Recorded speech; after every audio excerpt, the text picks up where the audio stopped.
Bonjour à tous, je suis Cyril Armange, directeur général adjoint de Finance Innovation et je suis très heureux de vous accueillir ce matin pour cette édition d'Open Day.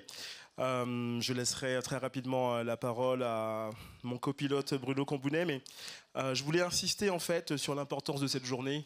Il y a 4 ans, en fait, on avait déjà un petit peu anticipé ces sujets avec Bruno, on en discutait et on voulait avoir en fait une logique d'écosystème en fait sur ces sujets d'open banking, open data, open API.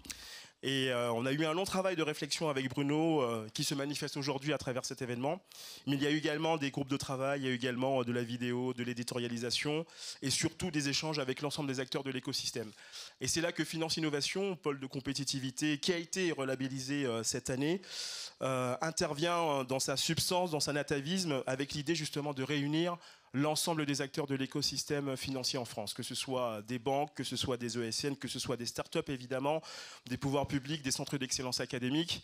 L'Open Day, c'est vraiment la réunion de tous ces acteurs autour justement des problématiques que nous allons aborder tout au long de cette journée, une journée qui s'annonce très très riche. Et je suis vraiment content de la traduction de ce projet. Et je vous remercie sincèrement en cette journée de grève cheminote d'être présent. Je sais que les gens viendront au fur et à mesure de la journée. Mais merci à vous de votre présence et je propose à Bruno de nous introduire un petit peu cette histoire, puisqu'on a un vrai storytelling entre nous sur ce sujet. Bruno, si tu veux bien nous mettre tout ça en exergue, merci à toi. Et bonne journée. Et chose importante, évidemment, je remercie nos nombreux partenaires et sponsors pour le soutien de cet événement. Mais je remercie également l'équipe de Finance Innovation, Lydie, Clément, Chloé, Eva, qui ont fait un excellent boulot sur cet événement. Donc un grand merci à eux. Bruno, je te laisse la parole. Merci beaucoup Cyril. Effectivement, c'est une longue histoire. Et merci de l'avoir rappelé. C'est plein de moments qui ont été tous bons en fait, et une longue genèse. Alors je ne vais pas refaire l'histoire, je vais peut-être me présenter. Je m'appelle effectivement Bruno Cambounet, chez Sopra. J'ai l'honneur de m'occuper de la recherche et du positionnement de nos offres, en particulier dans le secteur financier. Et par rapport à l'Open, ce que j'ai envie de dire, c'est que même si l'Open est né il y a une quinzaine d'années aux US, personnellement, je m'y suis impliqué il y a une dizaine d'années au sein en fait, des différents écosystèmes qui se sont constitués. D'abord dans l'écosystème qui était le plus ouvert à l'époque, il y a une dizaine d'années en Angleterre. Je ne sais pas si vous savez, mais avant qu'on parle de l'Open Banking UK, on parlait d'un framework d'Open Banking qui avait été poussé en 2014 exactement, par la trésorerie royale la trésorerie royale anglaise. Je me suis également intéressé au Berlin Group, qui est le standard le plus répandu en Europe. 75% des banques européennes ont implémenté le standard Berlin Group sur le volet PSD2.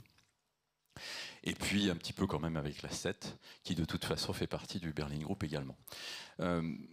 Voilà, moi ce que je fais, j'ai quelques notes, mais ce que j'ai envie de dire, c'est que ce qui est important, c'est de travailler en écosystème. Et le gros sujet, le gros principe, on va dire, que j'ai retenu des différents travaux que j'ai pu mener, c'est qu'on parle d'abord des gains clients finaux, que quelque part, Open Banking, Open Finance, c'est sympa.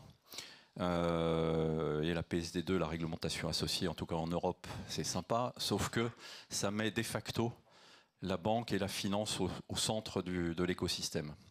Alors qu'en fait, si vous regardez bien, le centre de l'écosystème, il n'est pas là. Parce qu'en même temps, je ne vais pas vous raconter de salade. Hein. Vous allez sur le web régulièrement, on vous rebat les oreilles depuis une bonne dizaine d'années aussi de l'expérience client, de l'importance de l'expérience client, que c'est tout ce qui est important. On parle maintenant de l'excellence employée aussi.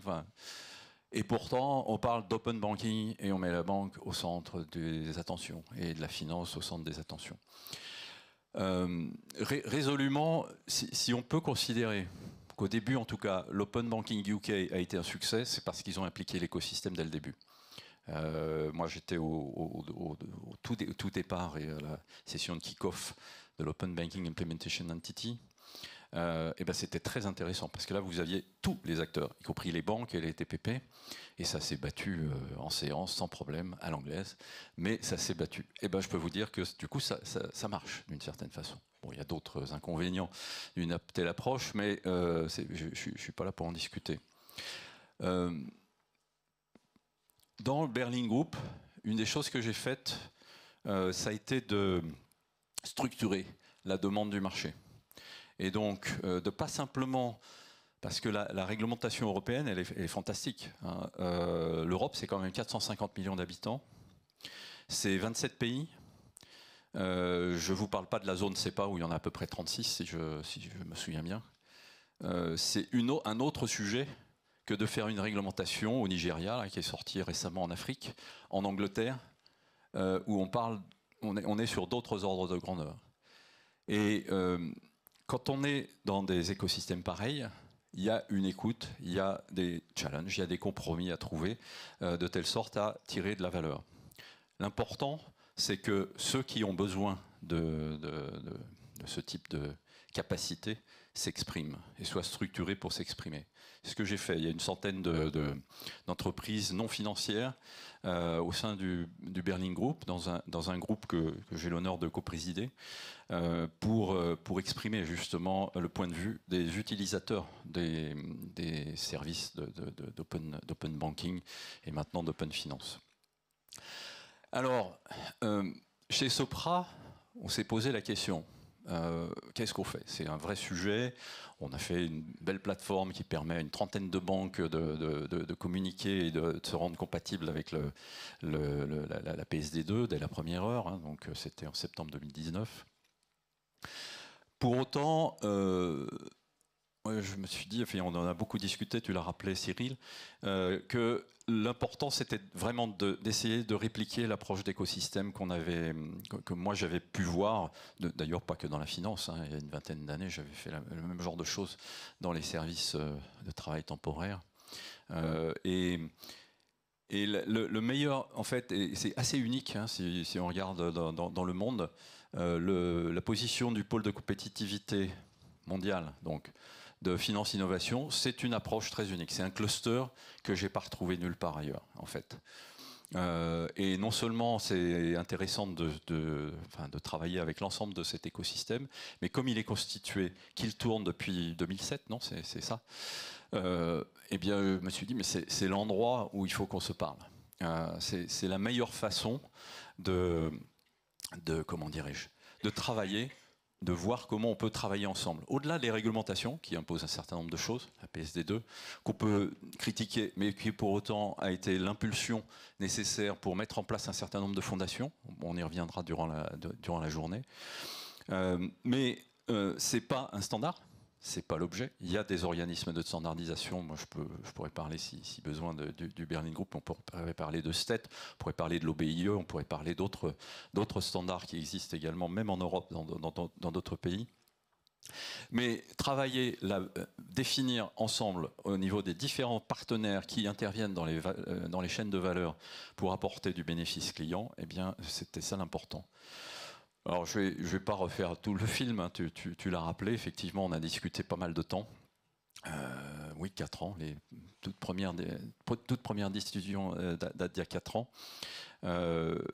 L'année dernière, pour aller vite dans le film, l'année dernière, on a matérialisé tout le propos que je viens de dérouler avec une équipe fantastique. Enfin, il y a une trentaine d'entreprises du pôle qui se sont mobilisées et qui ont travaillé. On a fait des groupes de travail pour créer un doc qui, en fait, repart des besoins clients ou des attentes clients, qu'ils soient individus ou entreprises, plutôt small and medium, pour définir les chaînes de valeur qui permettent d'apporter les propositions de valeur qu'on aura pu identifier de façon super simple, hein, qui parle à Madame Michu et Monsieur Michu. Je suis Monsieur Michu.